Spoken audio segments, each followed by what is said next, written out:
Я приветствую вас, дорогие друзья, уважаемые гости и подписчики моего канала. Всем большое спасибо, что следите за новыми выпусками. Руслан Кацаба на связи прямо сейчас.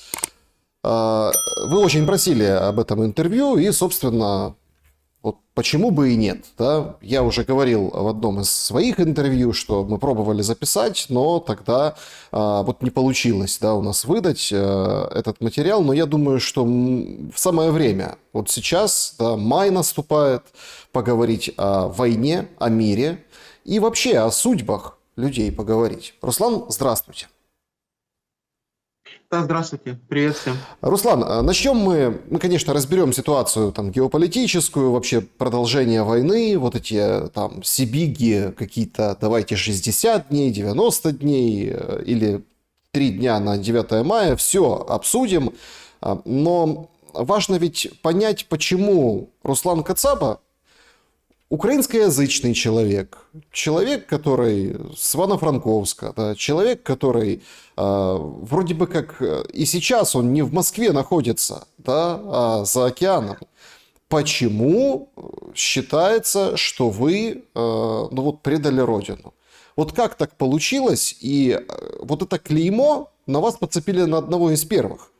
Но от него не отказаться уже 1,5 десятка лет, получается. Ну, видите, пятно врага народа, или как сейчас называется статья 111, часть 1, государственная измена, это считается тягчайшее преступление против государства, и, соответственно, оно может быть применено только лишь к людям, которые имеют какую-то должность, либо там какой-то статус, либо звание, либо допуск там военной, либо государственной тайне. То есть оно к журналистам вообще никаким образом не может быть применено, потому что мы журналисты, даже если я сейчас бывший журналист, но все равно я пользуюсь правом 10 статьи Конвенции о правах человека. То есть я могу говорить все, что угодно и критиковать кого угодно. Это свобода слова, это постулат, который нам дается от рождения каждому человеку на земле, и государство должно просто зафиксировать этот постулат, что мы все имеем так называемые конституционные свободы. Но если, допустим, Конституция на паузе, ну, один бывший актер сказал, что он сейчас не гарант Конституции, а что он ее поставил на паузу, то есть Конституция не действует, то, соответственно, мы можем предугадывать, что все люди, которые, ну, все адекватные люди, которые против войны, а я считаю, что если, допустим, ты гуманист, ты против войны. Если ты христианин, соответственно, первая заповедь «не убий», ты, соответственно, тоже против убийства людей из политических мотивов. Так вот, если, допустим, все адекватные люди против войны, они, соответственно, становятся врагами этой власти. Потому что власть, именно украинская власть, сейчас держится на штыках благоположению, несмотря на то, что вся власть, вся вертикаль, исполнительная, законодательная, эти ветви власти, они нелегитимны, они просрочены. Более того, у них серьезные проблемы с субъектностью. То есть идет, по сути, геополитическое соревнование, кто будет использовать Украину как колонию, как сырьевой придаток. Либо Россия, так называемые азийские страны, типа Китай и тому подобное, либо Америка и Евросоюз, как было по старинке. Но оказывается, что эта проблема с субъектностью государства, она обострилась только лишь потерей субъектности у президента. Потому что, да, действительно, и я в том числе голосовали против Порошенко. Естественно, сама идея договариваться с кем хочешь, лишь бы не было войны, мне была близка. Как и всем адекватным людям. Повторюсь, я не ватник, я не вышиватник, я адекватник. То есть я знаю, что самое дорогое, что у человека есть, это его жизнь. И никакая власть не может заставлять меня эту жизнь потерять. Потому что власть, она типа должна людьми избираться, чтобы сохранить эти жизни. То есть для облегчения жизни. А сейчас, когда, допустим, мы все с вами видим, что творится в Украине, вот эти все быкования ТЦКшников, которые просто какой-то мурло, извините меня, в балаклаве, с закрытым лицом, с полным обмундированием, подходите, сбиваете прикладом с ног, выбиваете зубы и, скажем так, руки заковывают у кандалы, в наручники, и ты уже буквально через 2-3 недели тебя привозят уже домой с фронта кусками обгорелого мяса. А может еще и не привезти, а скажут, что ты, дескать, пошел в плен, и мы это должны уточнить, поэтому денежек этих, так называемых гробовых 15 миллионов тебе не видеть. Я имею в виду семье в связи с потерей кормильца. Так вот, если мы все адекватные люди, себя чувствуем в режиме, так скажем так, внутренней оккупации, то есть власть, она за кого хочешь, но только не за людей. Почему вы делаете Ну, такой вывод? Ну вот смотрите, пропаганда же идет полным ходом, ширует. Нам показывают подстриженных, красивых, военных, красивых, здоровенных, которые нам говорят о том, что ну вот смотрите, война будет еще долго, все должны готовиться. Ничего страшного, все нормально. То есть там дроноводом будешь. Вот сейчас молодых обрабатывают, ролики симпатичные телевизионные клепают. И из компьютерных игр, и просто, чтобы девки любили Макдональдс и Netflix смотреть. Нормальные деньги предлагают и условия. То есть мы видим, что власть сейчас говорит о том, что война будет долгой. И это просто поколение, ну так совпало, ну подумаешь, ну будешь военным. Ну и люди, собственно, так к этому и относятся. И как это ты против войны? Если ты против войны, значит ты против Украины. Это вот сейчас полным ходом за вот эти годы, не только там 4-й год полномасштабного вторжения и войны конкретно с Российской Федерацией, но и противостояние с 2014 года, которое началось на Донбассе, по-моему, вообще легло и проросло в этой почве народной. Александр, вы зацепили 14-й год Донбасса. Вы с Луганска, я с Ивано-Франковска. Я был первый журналист, который туда приехал в мае 2014 года. Сначала я поехал Половинкино, снимал там неделю, был в батальоне «Айдар», потом приехал в Луганск. Снимал там, это был еще от телеканала 112 Украина, я был спецкор военный, и мне дали аккредитацию СБУ, и вот я приехал, и я воочию увидел, что война – это от дьявола. Я хочу передать, что вот эти красивые ролики, вот эти, говорите, красивые потриженные, форма там, это все от лукавого. Потому что если политик начал воевать, это уже не политик, это политикан. Потому что особенность политика, что он должен общаться и все решать политическими методами, дипломатическими. А если военными, понимаете, война это уже военное сословие. Это белое, черное, враг, друг. То есть ты не передашь все оттенки, допустим, экономические, которые привели к войне, которые можно было бы решить политическими методами. Вот смотрите. Вот немножко есть такая подмена понятия, вернее, я скажу так откровенно, есть откровенное передергивание понятий Украина как страна и понятия Украина как держава, как государство. То есть это обществоведение, это как бы элементарная основа, но людям забывают напоминать, а я не премину воспользоваться нашим эфиром, и людям напомнить, что, допустим, государство Украина – это органы, ну это там границы, конституция, финансовая система, спецслужбы, армия, ну это представительство за границей, то есть сельсоветы, горсоветы и тому подобное. Это органы власти, которые должны облегчать жизнь людей. И, по сути, мы делимся частью своих свобод, дескать, нам власть все за это компенсирует. Да? Ну, то есть мы соглашаемся на то, что, дескать, вот власть дает законные какие-то требования, которые, возможно, мы бы в простой жизни не исполняли, но мы понимаем, что как бы есть общественный договор, конституция между властью и людьми. И тут хопа, конституция на паузе. Но есть страна. Это мы с вами, это социум наш, это полезные ископаемые, это терриконы, Карпаты, небо, язык, культура, этнография, это история. То есть то, что останется, а самое главное, это люди.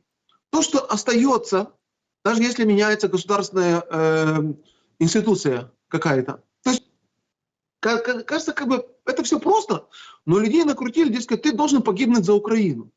На Украине ты в первую очередь, как стране, ты нужен живой. Ты нужен, чтобы передать искру жизни, которую тебе дали твои родители, деды, прадеды, передать дальше. Ты должен накопить то, что было до тебя, еще больше сделать, и чтобы дети твои были еще умнее, чем ты. То есть это принцип цивилизации. Это принцип христианской цивилизации. И более того, вот смотри, допустим, ваши дедушка, бабушка, ну так образно, жили в Луганске на какой-то улице, в каком-то доме. Они имели паспорт Советского Союза, это было одно государство. Потом паспорт Украины.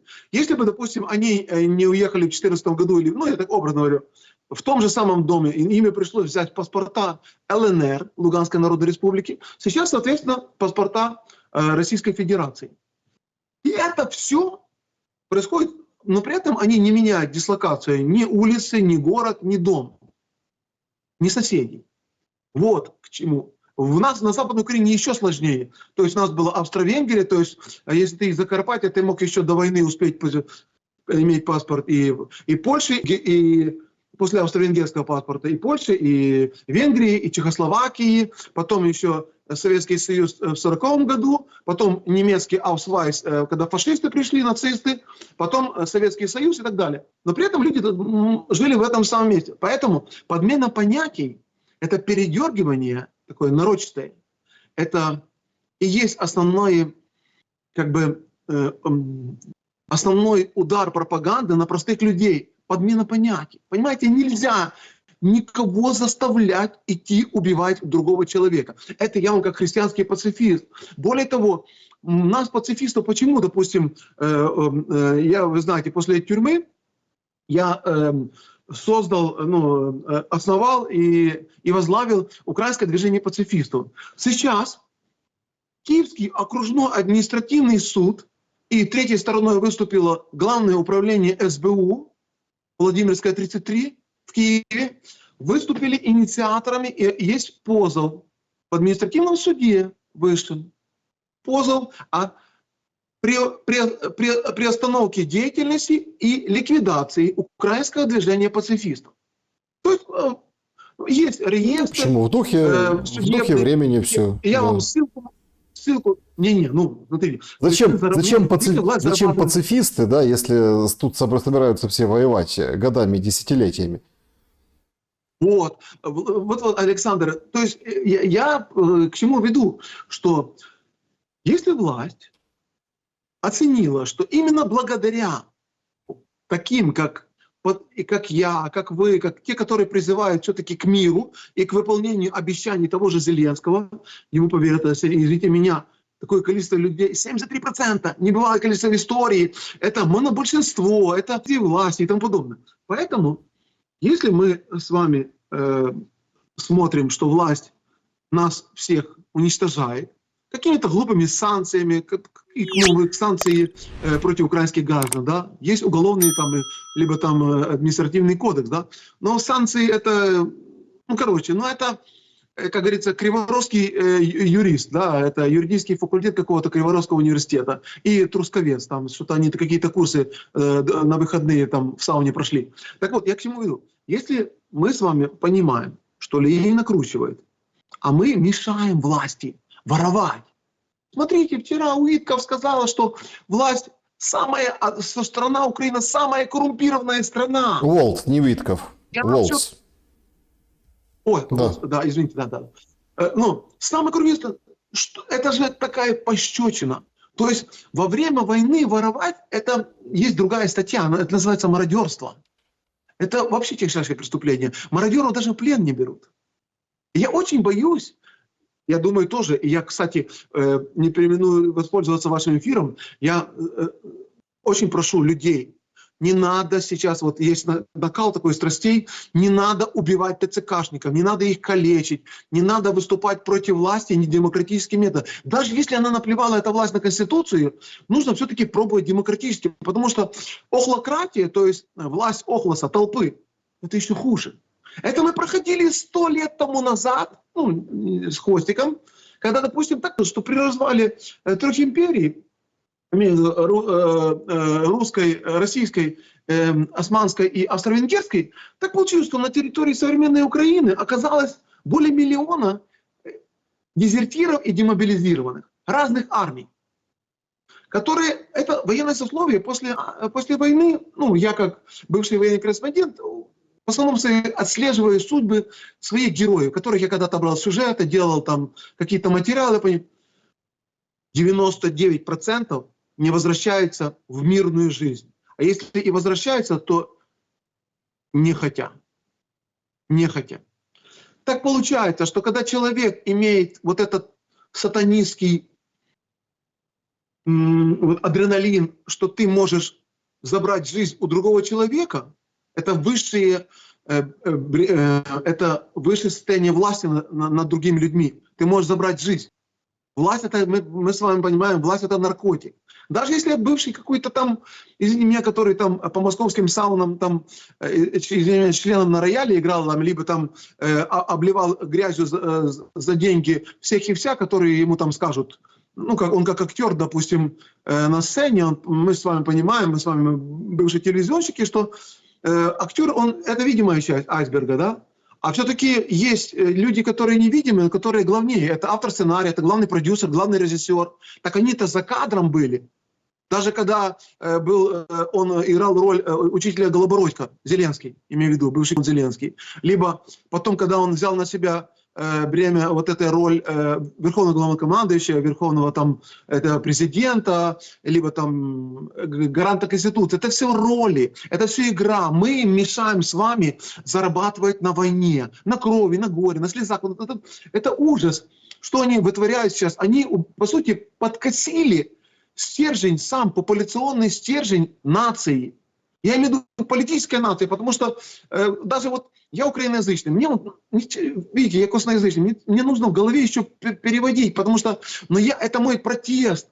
Потому что когда мне, украиноязычному, пробует втюхать, дескать, что запретами русского языка мы сделаем украинский более, ну, что ли, престижный. Не-не-не. А если дети не можешь справиться, бери лозину, розги бери и по 5 точке. Это кто говорит?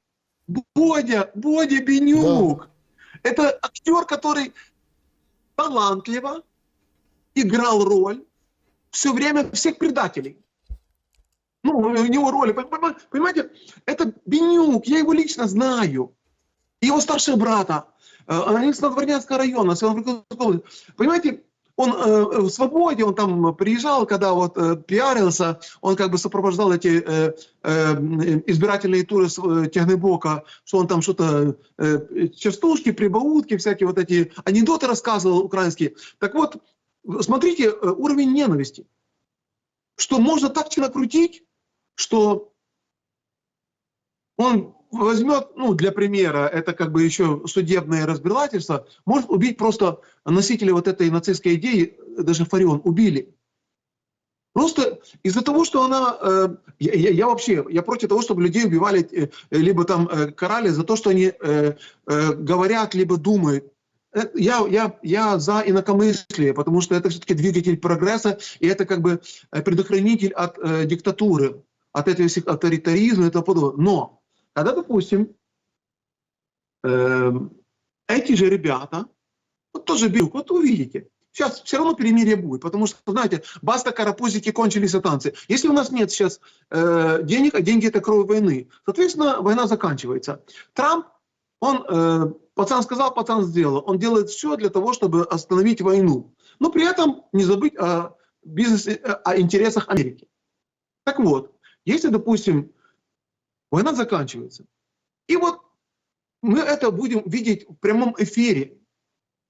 К сожалению, это так будет. Когда, допустим, типа кто-то, как когда-то в 2014 году, такой, помните, был Сашко Белый Да. из правого сектора, Таскал с автоматом прокурора за галстук. взял Да. прокурора за галстук.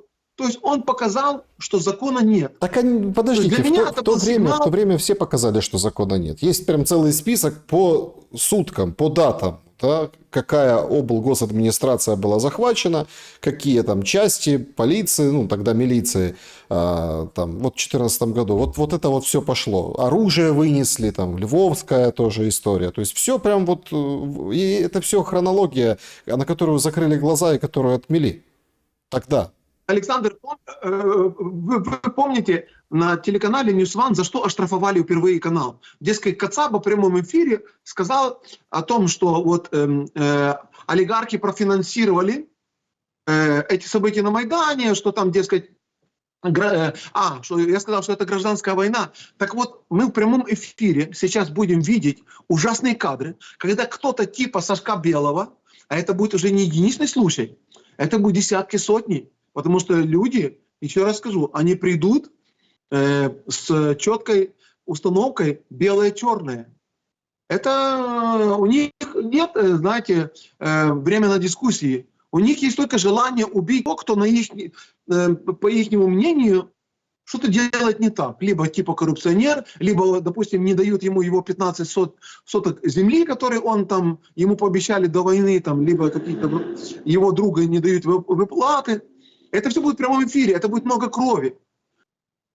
Так вот это и будет гражданская война, потому что украинцы будут убивать украинцев. Более того, я вам скажу, как журналист, который снимал еще на Майдане, причем разные стороны, Майдан, антимайдан, потом в Ивано-Франковске, где были самые большие баррикады. Я это все снимал. Это все, ну сейчас YouTube-канал мой удалил, но с другой стороны, это, я думаю, где-то оно все сохранилось, это все видео.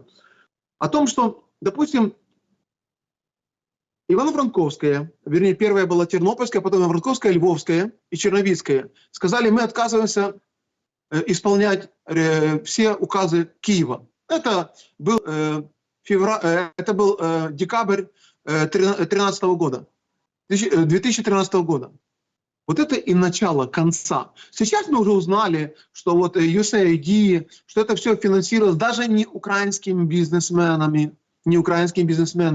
Это все финансировалось для того, чтобы вот поменять власть на будто бы более проамериканскую. Помните вот эти печенюшки Нуланд? Ну это все, это адекватные люди, это все помнят. Я не хочу на это даже тратить время. Время для нас ценно. Но я к чему веду? Если, допустим, то же самое захотели, а я общался с Болотом покойным, там, с этими Дремовым, там, с этими всеми, которые там, Алексей Мозговой, то есть, ну, с Захарченком покойным. То есть я был первый журналист, и они каким-то образом узнали, что, что я общаюсь с руководством, тогдашним руководством СБУ, с Наливайченком, что мой был тогдашний друг Виктор Ягун, он был начальником контрразведки украинской и заместителем Наливайченко, что я, когда приезжаю оттуда харьковским поездом с той стороны, они меня встречают на вокзале, везут там, где санаторий СБУ, где сейчас этот пункт, подземный бункер Зеленского, это за стадионом «Динамо», там вот такие территория, лес, красиво так, дорожки, все освещено, Днепр. А я возвращаюсь оттуда, где минеральную воду нельзя было, чтобы руки помыть, потому что нет ни электричества. Я возвращался оттуда, где нельзя было хоронить трупы, потому что уже с российской стороны добровольцы научили местных ополченцев минировать трупы, и трупы нельзя было убирать. И они вот должны были сотлеть, вот эта вся вонь, это, тем более, помните, это лето 2014, это была жара такая несносная. И вот я оттуда приезжаю, они мне говорят, ну там Валентин, там, Наливайченко, Витя Ягун, Руслан, ну как там? Слушай, вы что, офигели? Ребята, что вы вообще? Вы же служба безопасности Украины, как вы могли? Ну да, это вы должны были спрашивать, как там. Не-не, они меня спрашивали, потому что я так понял, что тогда вот именно Луганское управление и Донецкое, они большей своей частью остались там. То есть они не выехали по приказу. Более того, так вот видишь, я один из первых узнал, потому что я вот тогда ночевал у Ягуна, я узнал, что вот первый приказ Наливайченко был в Крым. То есть у них есть свои каналы связи. Первый приказ был такой, что без удостоверения, без семьи, без секретки, без рабочей тетради. У каждого СБУшника главное это рабочая тетрадь, где он каждый день записывает, что он делал.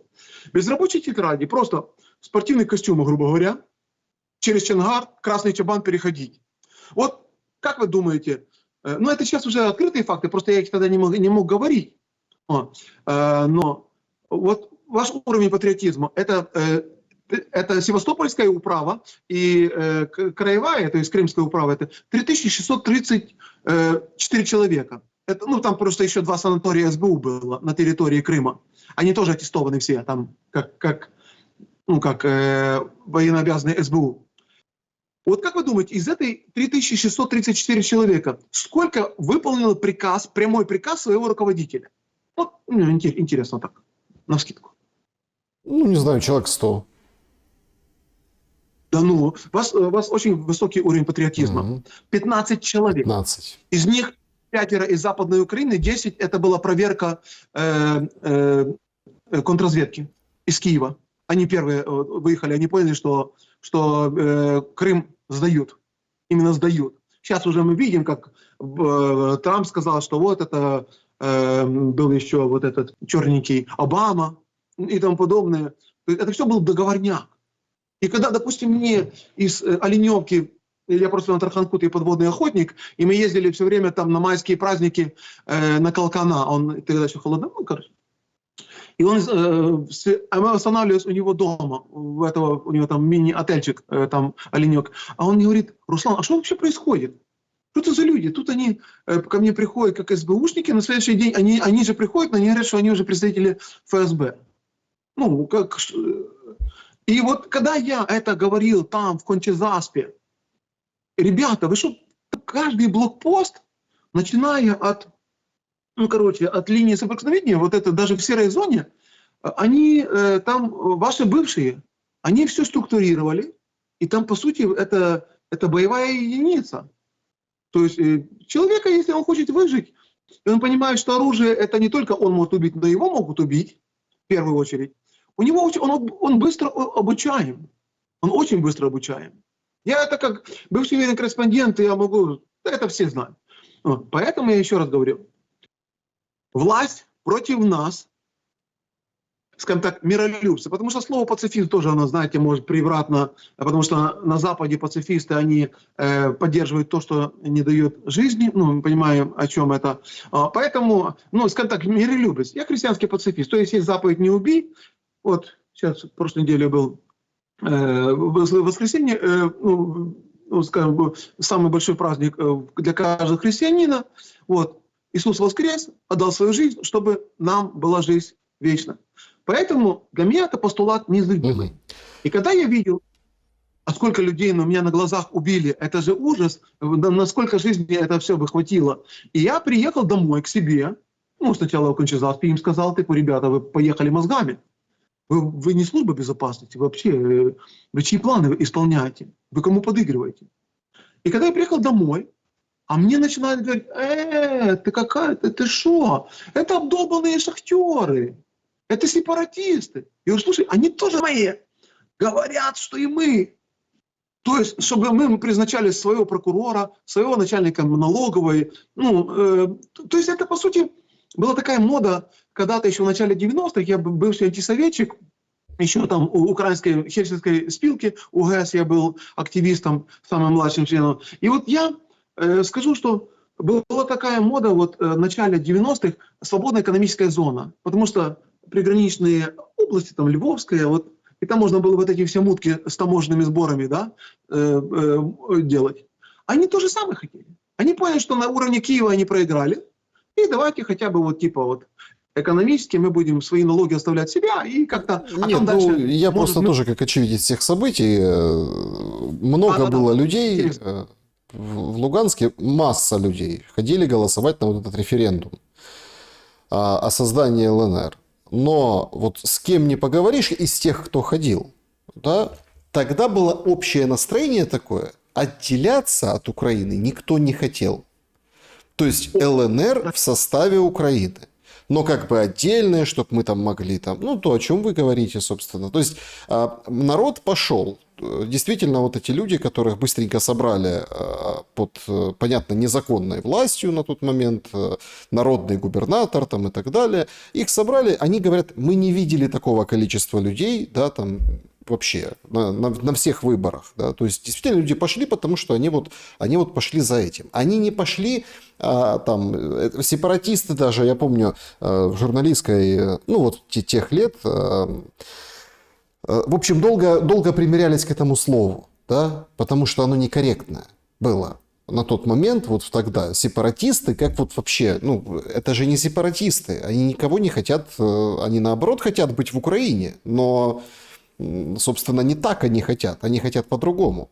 Ну, а тогда ввели АТО и так далее. Вот смотрите, мы так вот начинаем издалека, это вот, наверное, такая тема важная, потому что, ну, там, во-первых, 2 мая скоро, да, и я хочу сказать, что точно, то есть не было никакого отторжения там, к Украине, к украинцам, к Киеву, да, хотелось самостоятельно. Но 2 мая все изменил. Люди посмотрели, это все как бы транслировали. Сейчас, ну, после Майдана все было модно транслировать прямые эфиры. Там Гончаренко бегал, тоже выходил. Там у Шустера это все было. Ну, то есть вы тоже это помните, этот период. И вот тогда вот произошло что-то. Да, вот такое в настроениях. Ну, а дальше, понятно, если судить по Луганску, там это удар по Луганску с самолета. Ну, и дальше АТО, вот эти первые боестолкновения, понятно. К Зеленскому же сейчас вопрос, Руслан. Ну вот сейчас вот мы имеем вот такой тяни-толкай. Россия говорит, давайте перемирие на День Победы, все-таки 80 лет. У нас начинают муссировать, а давайте дроны запустим по Красной площади, а там гости приедут, ничего страшного. Они туда все стянут ПВО, а мы куда-нибудь в другое место ударим на 9 мая. Лавров разжевывает, говорит, давайте вот это перемирие как начало переговоров. Ну, то есть Россия говорит, давайте за прямые переговоры, Россия и Украина, перемирие как символ того, что это, ну, процесс начался. А вот на прямых переговорах будем договариваться, там, контрольные группы, как вообще это будет, да? Американцы как бы копытом бьют, там одни говорят о том, что мы за позицию Украины, чтобы 30 дней, там, 60 дней. Ну, в общем, понимаете, вот сейчас идет вот эта вот чехарда. Как вам видится эта ситуация? Вот куда оно вырулит? Смотрите, есть много конспирологов, математиков. Там, я даже высказываю свои прогнозы, ну, исключительно из тех соображений, что примерно вот по динамике событий. Мы, как журналисты, мы чувствуем динамику событий. Или там, да, вот эти волны, спады, еще что-то. Если только не случается нечто, как вот на войне на Донбассе, вот тогда, да, вот Боинг тоже много изменил среди настроений, сбитый, малазийский. Ну вот, да, и поэтому тоже как был процесс. Мне кажется, что вот все-таки начало мая, там 4-5 число, вот плюс-минус, да, вот пойдет все на спад, их американцы додавят встретиться на эти прямые переговоры, и дальше уже как бы вот будет процесс такого тяжелого, но как бы разрешение ситуации, потому что американцы не слезут. Но это мне видится, это мое мнение. Я вот интересуюсь вашим мнением. Что думаете вы? Как закончится вот эта вся возня с перемирием и собственно, Зеленский? Вот что, там Трамп 5 раз говорит, никаких карт на руках нет. Что Зеленский решает?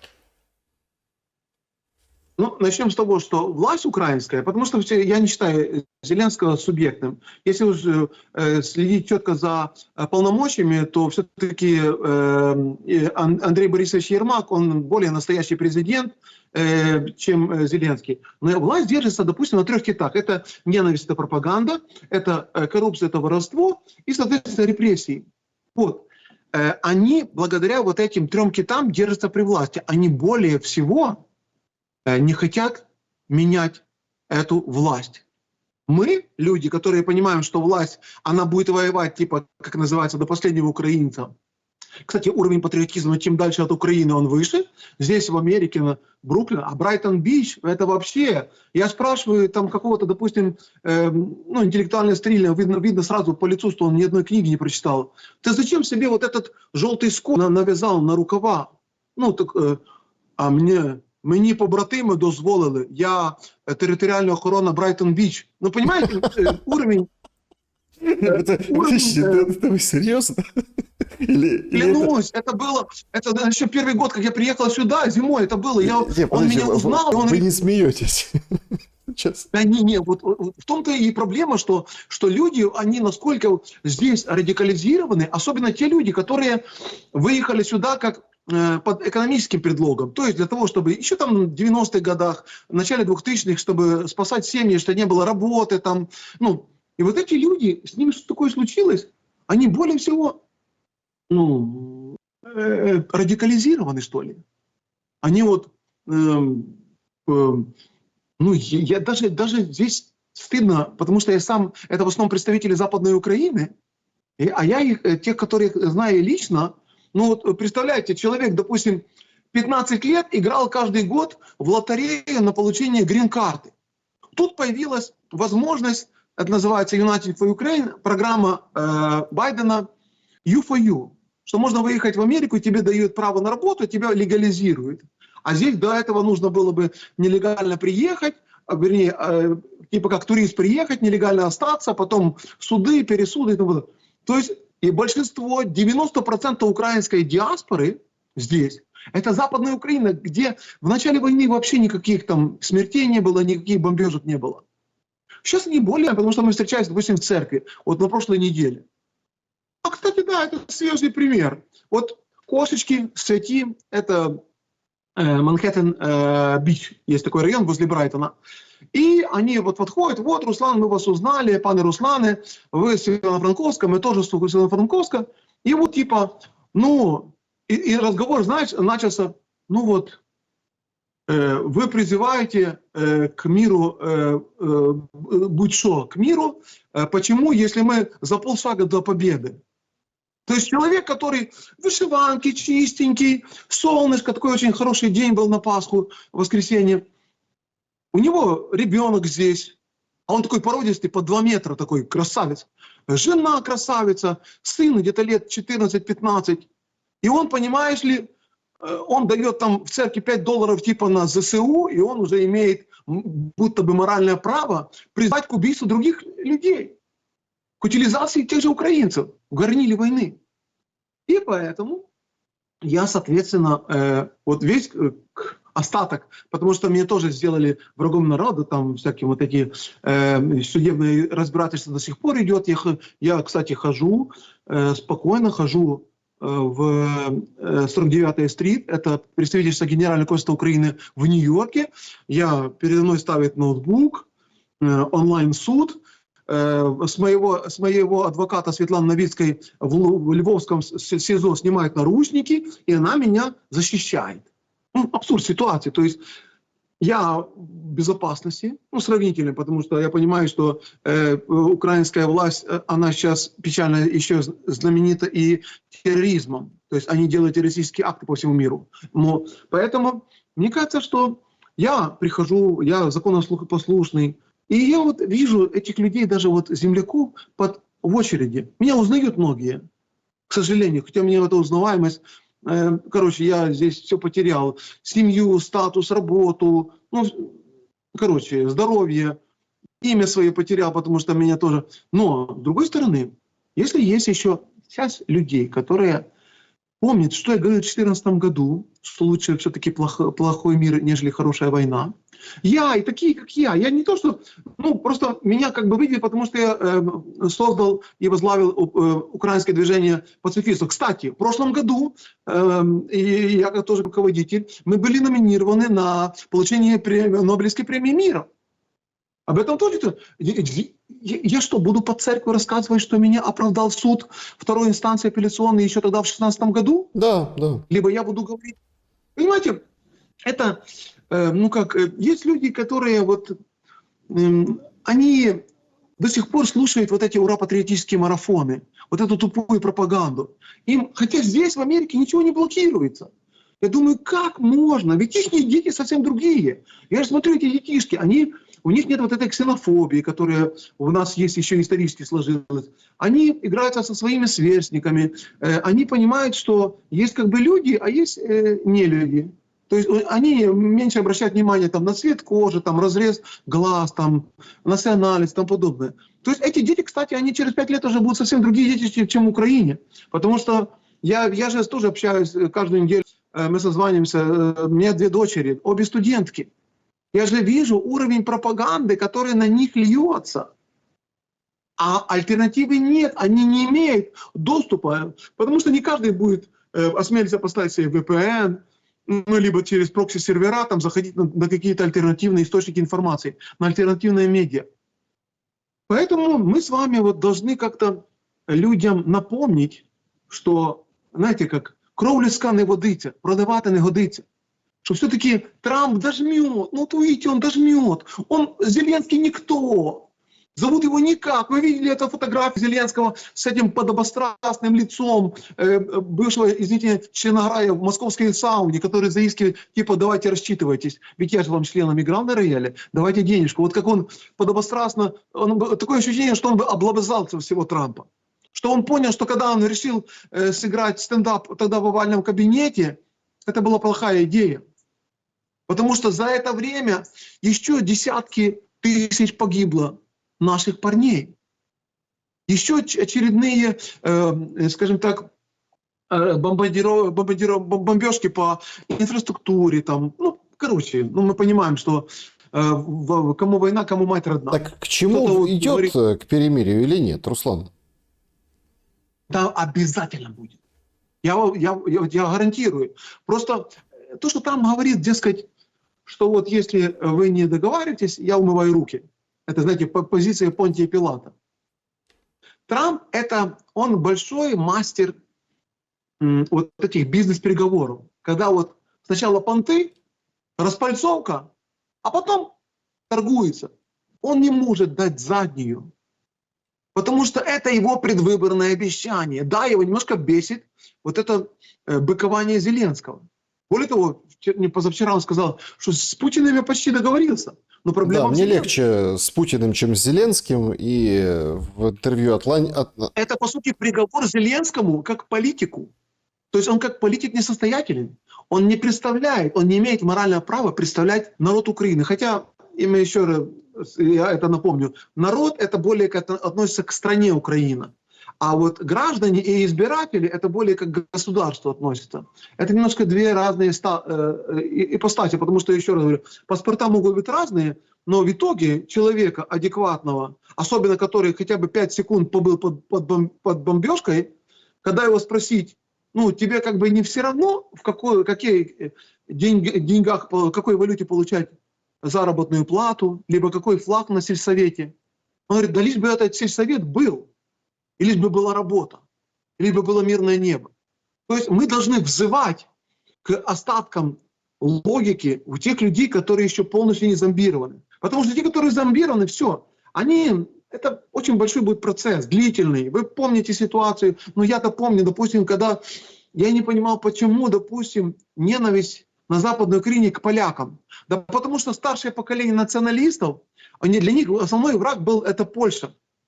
Когда вот это еще Польша Пилсудского, пацификация и тому подобное.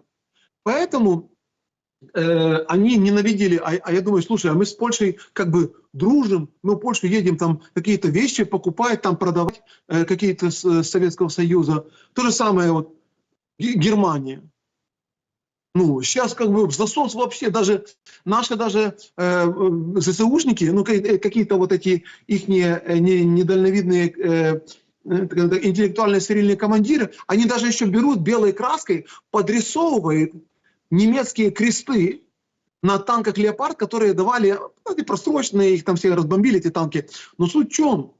Вы понимаете, что 80 лет прошло, и те же танки с такими же крестами, а эти же тоже, там тоже пропаганда с российской стороны, они красные звезды рисуют. И вот эта какофония смыслов в голове не помещается у нормального человека. Мы им должны помочь людям разобраться, что ничего нет лучше за мир, что пофиг, кто президент, пофигу, какая власть в Киеве. Главное, чтобы сохранить этот первый раздел Конституции, демократические права и свободы, право на труд, право на здоровье, на охрану здоровья, право на образование, право на свободу слова, на вероисповедание, свободу совести. Вот это делает нашу жизнь жизнью, а не просто раболепием, либо каким-то рабским служением очередной власти. И вы знаете, мне Порошенко жизнь испаскудил, да, поломал мне жизнь. Потому что я уже после тюрьмы, когда уже вышел, меня оправдали, я видел видео, где он и возле него Валентин Наливайченко стоят, и он говорит, тут какие-то журналисты, типа журналисты призывают, как будто бы мобилизация незаконна и особый период незаконен. Так я дал указание и службе безопасности разобраться. А я уже неделю как в тюрьме сидел. Ну, я посмотрел по дате видео. Понимаете? То есть для них мы как вот именно вот смерть Кощея. Знаете, вот там в яйце утки иголка, на кончике иглы. Но мы должны напомнить о себе. Мы адекватные люди, которые можем критиковать власть, не опасаясь, что нас вывезут в посадку и проломают нам череп. Это нас как бы общественная миссия на нас возложена. Поэтому я согласился на интервью вам, вот Вальдман меня берет, Стив Дудник здесь из Техаса, из Флориды. Я всем им даю интервью. И я, наверное, всех уже надоел, что вот эти говорят, вот, Руслан, ты как Иисусик, все призываешь к миру, а люди на этом зарабатывают, а ты как не видишь этих заработков.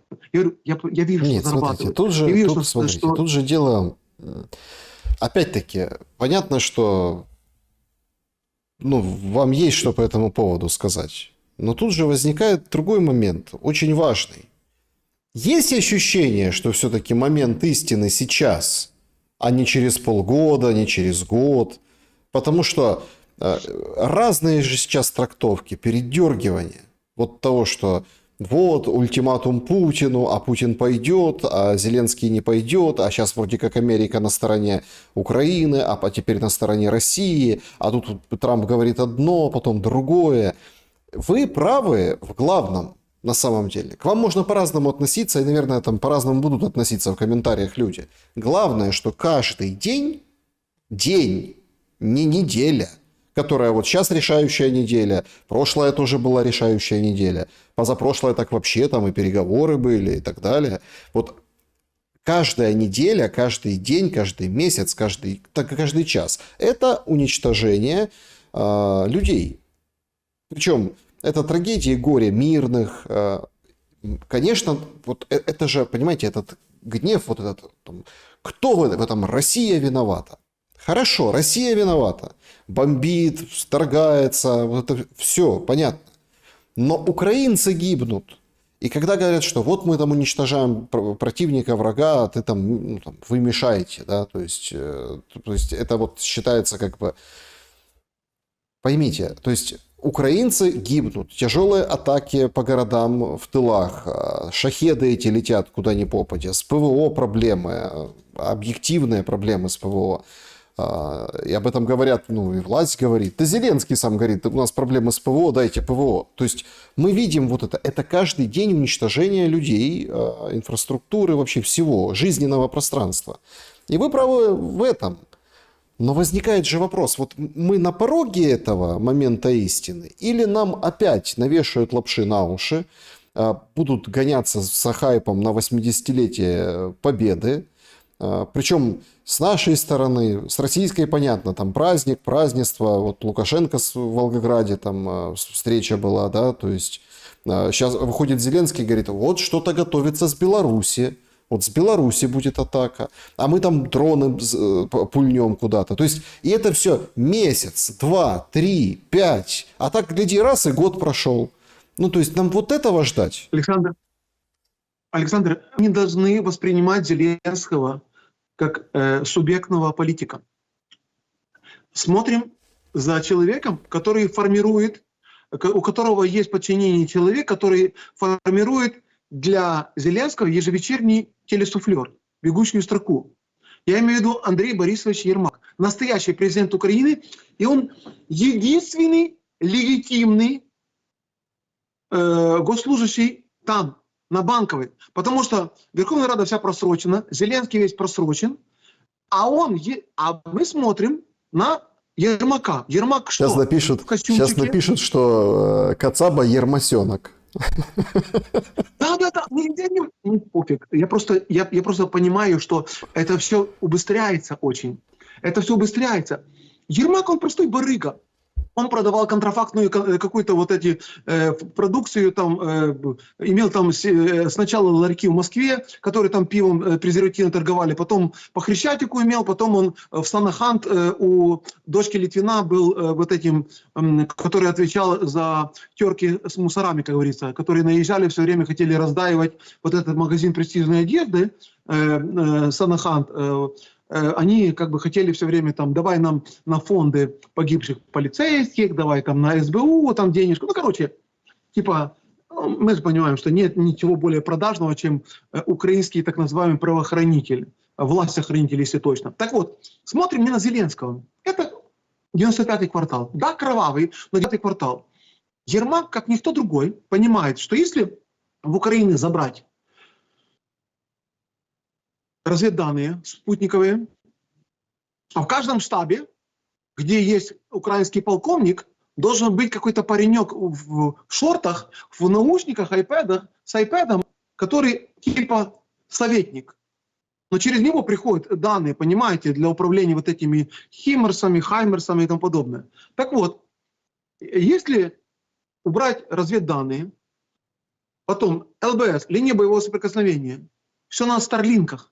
Если Илон Маск блокирует IP-адреса тех старлинков, через которые осуществляется военная связь, зашифрованная, это же не просто капитуляция, это еще и параллельно гибель сотен и тысяч наших парней.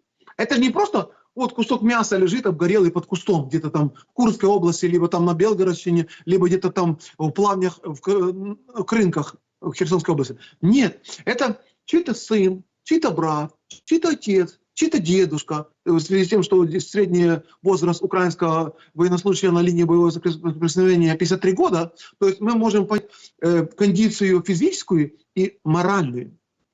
То есть вы как-то затронули вот на начале интервью, я хотел об этом сейчас скажу. Вот понимаете, почему, допустим, срочную службу служат все до 20 лет? Потому что у человека до 20 лет, молодого человека, вот это еще, знаете, Counter-Strike, вот это стрелялки, на танчике поездить. Понимаете, он не понимает цены человеческой жизни. Но если у тебя есть семья, если у тебя уже взрослые дети, и ты ждешь внуков, ты понимаешь, что убивать другого человека, которого тоже послали, и есть геополитические интересы между, скажем так, мировым олигархатом ослаблять друг дружку, я имею в виду, что все-таки я считаю, что Украиной воюют, что воюет, по сути, Запад, страны НАТО, ну там была лидером США, сейчас США как бы уже в статусе миротворца. Вот страны НАТО воюют против России. И они ослабляют Россию ценой наших жизней украинских, ценой наших перспектив. Потому что Украина в ближайшие 30 лет – это будет ужас. То есть самое страшное начнется после перемирия. Когда начнут вот эти все частные армии, когда начнут выяснять, ты где был, ты почему в Польше прятался и тому подобное. Ну, это просто я всегда нет. Лица крови. Смотрите, я всегда оппонирую этим аргументам и буду оппонировать. Руслан, извините, нет. Да, нет, нормально. Ни в коем случае. Это все, это мантры людей, которые выступают за продолжение войны. Это вот как вы сейчас сказали, как карась, понимаете, из С-14. О том, что вы еще будете вспоминать и жалеть о том, или хотеть, чтобы война вернулась, потому что будет очень плохо. Нет, нет, нет. Я говорю, Плохо что- не нет, нет, будет. Саша. Будет нормально. Да, тяжело. Никто не говорит, что будет легко. Но это лучше, чем вот эти ежедневные бомбежки, гробы, когда в пакетах приходят непонятные тела, ну, чужих Да, людей слушайте, хороним. Александр, я очень большую цену заплатил за то, что я могу говорить то, что я считаю нужным. Я ни в коем образе, и вся мои 10 лет моей жизни показывают, что я против войны. У меня один палец, даже если останется, я буду на клавиатуре типа печатать, что я против войны. Но я к чему веду? И это всегда страшно, когда, допустим, после войны возвращаются с фронта.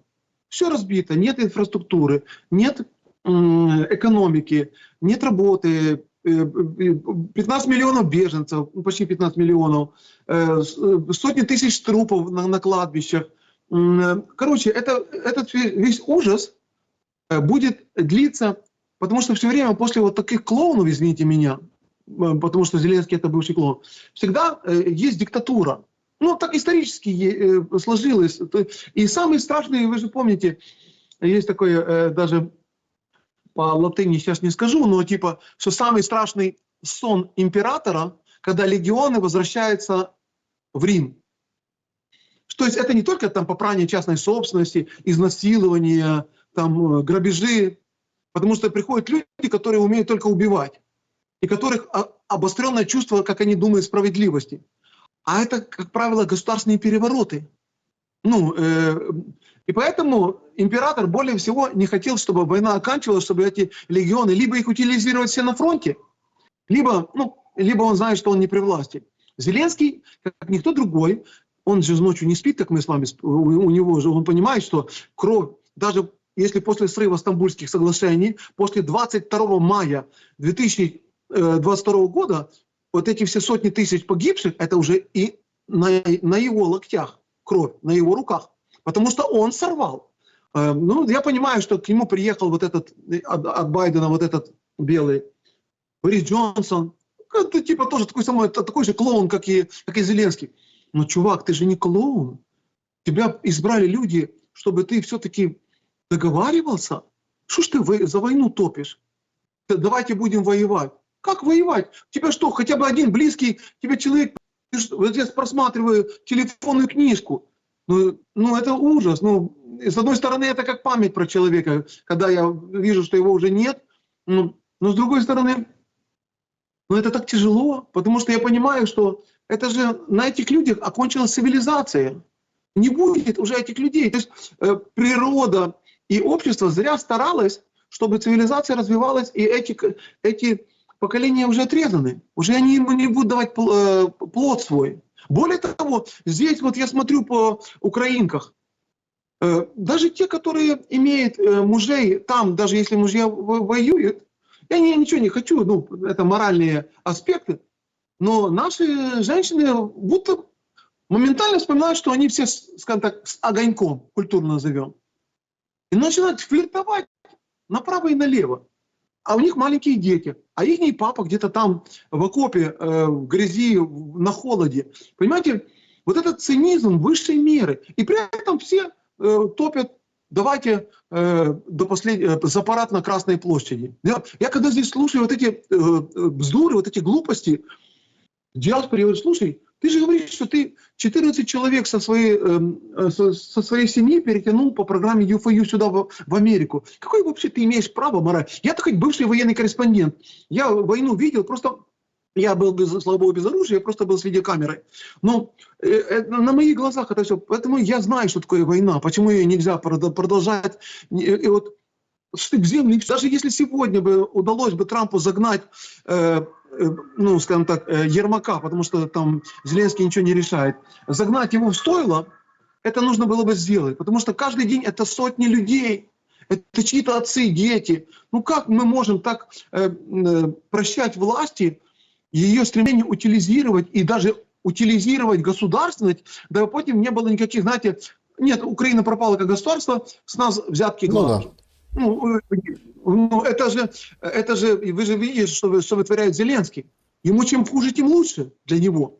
Потому что Ну, благодаря вот этой вы себе быкованию... противоречите. Вы говорите, что Зеленский ничего не решает, а потом говорите, что он что-то вытворяет, понимаете? Не, ну как, он вытворяет, потому что он быкует. Это формат кровавого 95-го квартала. Но при этом, слава богу, к нему уже никто не прислушивается. То есть все понимают, что он как минимум нелегитимен и не субъектен. То есть он так приехал туда на похороны папы, заискивающе, так подобострастно улыбнулся, облобызал своей подобострастной улыбкой Трампа, сделали селфики, фото и разбежались. Но при этом Трамп... Вот видите, вот Виктория Сварц, она, кстати, единственная, которая украинское происхождение свое подчеркивает все время, что она из Черниговщины, она говорит, что все равно Трамп продавит. Более того, Глэра Грин, то есть такая есть, она такая конгрессвумен, такая республиканка, она говорит, что все, Зеленского сломали. То есть все идет к тому, что мы можем с вами только догадываться, что идет сейчас в закулисье, то есть под скатертью. Вот. Это же тоже как мировые шулеры. У них там главные понты. И Трамп, вот видите, как он, допустим, на понтах. Ему пока, кстати, все удается. То, что там, допустим, говорят, дескать, рейтинг Трампа. Я же общаюсь с американцами, которые за него голосовали. Кстати, сейчас так получилось, что в моей тусовке больше всех, которые именно за Трампа топили. Они, да, говорят, да, им не нравится вот эта таможенная война. Потому что у кого есть бизнес средний, они теряют. Но, с другой стороны, то, что он четко озвучил свое стремление исполнять обещания по нелегалах, хотя, тоже мигрант. И меня это тоже касается, потому что меня могут тоже под этот шумок, как и всю украинскую диаспору, которая, насколько иногда бывает неадекватно, я же в этих всех группах, да, и мне все время приходят эти смс-ки, что вот, прийди, захисти Украину в субботу в 2 годині на Таймс-сквер. Дебилы. Они еще на Венса напали, когда он был с маленьким ребенком, 3-летним. Дебилы, что вы вытворяете? Я, во-первых, попросил политический статус здесь. И я должен быть, как говорится, ниже травы, тише воды. К тому же, я не могу молчать, потому что слишком большую цену заплатил за то, что я выжил. И вы знаете, какие у меня были испытания в жизни. Но с другой стороны, если у тебя все, и ты уже не собираешься, я же знаю, что они все, кроме ЮФАЮ, 80% подали на ТПС. То есть это совсем другой статус. Это временный статус, типа, что они хотят уже натурализироваться. Они не собираются возвращаться в Украину.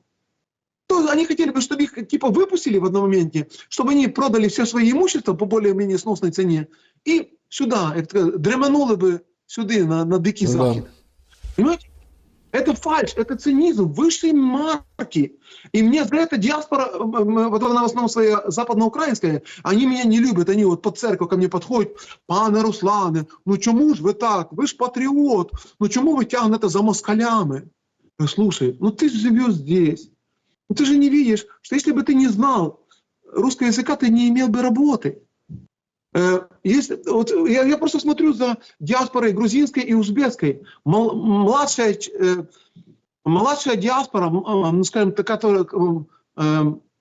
которая такой средний возраст и молодой, грузины, они не знают русского языка. Узбеки не знают. И у них проблемы с поиском с работой. Здесь, потому что здесь, в Бруклине, слушайте, здесь это, более миллиона. Это изначально так было. Да, русскоязычный. А здесь, кстати, вот Брайтон-Бич, я хочу сказать, когда там, если захотите, сделаю вот прямое включение, когда вот это на Брайтон-Бич есть такой, типа набережная на Брайтоне, возле океана. И когда они все, вот солнечный день, они сейчас будут все выходить и дискутировать. Это вообще, это все выходцы из Советского Союза. Но при этом здесь, вот как Киев, начало 90-х годов, никто не смотрит, какая у тебя длина носа, либо там, на каком языке разговариваешь, в какую церковь ходишь. Либо ты человек интересный, либо тебя игнорят. И все. То есть здесь как-то сохранилось еще более-менее... Но, кстати, украинская диаспора, я имею в виду западноукраинская ее часть, она очень хочет вот раздраконить. Я не знаю для чего. вице-консулу об этом не раз говорю, потому что я хожу в консульство на эти суды. Говорю, ребята, ну что вы фигней занимаетесь? Ну, вы же 22 человека из 24, которых отозвала Украина, из американского посольства и из 3 генконсульств, они не выполнили приказ своего министра. Они не вернулись в Украину. Вы понимаете, это дипломаты. Дипломатическая служба – это лицо государства. И как в том анекдоте, знаете, и эти люди запрещают мне ковыряться в носу. Понимаете, вот типа, дескать, я предатель и враг народа. И поэтому здесь вообще вот эта такая кровавая пропаганда, которую накрутили людей, меня удивляет, почему она до сих пор еще здесь в Америке есть. Здесь есть альтернативные точки зрения. Почему люди такие накрученные? Я с ними когда разговариваю, вот подошло там, ну, знаешь, как, знаете, когда подходит, вы когда-то меня снимали, брали у меня интервью, ну, типа, блиц-опрос какие-то. Я в таких случаях, да, помню. Подходит ко мне ресторан «Молдова». И вот он говорит там, ну, там, у мене там портрет Бандери висить вдома, там, ви таке говорите, що ви собі дозволяєте, ми ж з вами земляки. Я говорю, слушай, чувак, ты здесь. Ты вот, да, я националист. Я говорю, слушай, ну если ты националист, у тебя как бы приоритет нации. В первую очередь, приоритет нации, да? Скажи, пожалуйста, что ты здесь делаешь в Америке?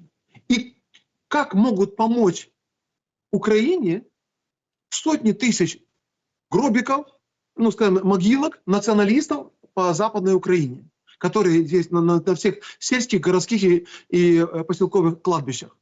Он так подумал.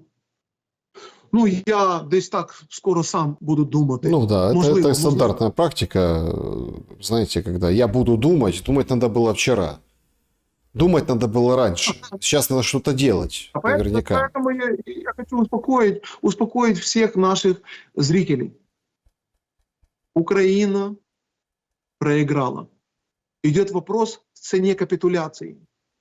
Но нам, мирным людям, которых Украина отождествляется с людьми из территории ихнего проживания, не суть важно, какой флаг будет на сельсовете. Если главное, чтобы от этого сельсовета не остался фундамент, чтобы его не разбомбили подчистую. А уже кто будет при власти, будут другие лохотроны, другие выборы. Тут главное, все-таки установка Трампа такова, что должна остаться часть Украины, на которую можно будет навесить эти сотни миллиардов долгов, которые Украина либо коррумпировала, либо пустила в трупы, в кровь и взрывы. Я имею в виду войну. Вот здесь вот это самое главное. А то, что я топлю, да я не могу за войну топить. Но с другой стороны, я реалист. Я понимаю, что самое страшное только начинается. И это надо нам всем пережить. Переживем. Но не все. Надеюсь. Но не все. Знаете, вот. Поэтому время дорого. Надо, ну, хотя бы вот так, да, дискутируя, просвещая, говоря то, что думаешь, хотя бы что-то приближать. Руслан Кацаба был моим собеседником сегодня. Спасибо за время и мысли. Вам спасибо. Друзья, благодарю за то, что посмотрели это видео. Напишите в комментариях, что думаете. Как есть, пишите. Лайки ставьте, дизлайки ставьте. В любом случае, большое подспорье и есть над чем задуматься. Берегите себя и друг друга. Добра и света. Увидимся.